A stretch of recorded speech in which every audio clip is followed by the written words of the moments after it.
Welcome to Kenton Teaches. Enjoy the video. In this video, I will explain how to make time useful.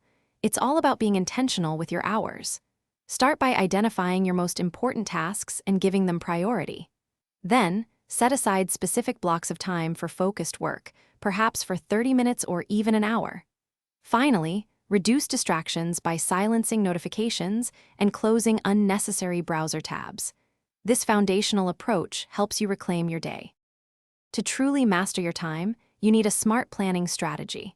Consider using a framework like the Eisenhower Matrix to sort tasks by urgency and importance. This helps you decide what to tackle first. For bigger projects, break them down into smaller, more manageable steps, maybe 5 to 10-minute chunks. Reviewing your plan each morning ensures you stay aligned with your overall objectives, making every moment count. Boosting your focus is key to making time useful. Try the Pomodoro technique, working intensely for 25 minutes, then taking a 5-minute break. Create a dedicated, clutter-free workspace to minimize interruptions. Also, batch similar tasks together, like answering emails or making phone calls, to reduce context switching. This helps your brain stay in a productive flow, saving you valuable minutes throughout the day. Making time useful is an ongoing process, so regularly review your approach.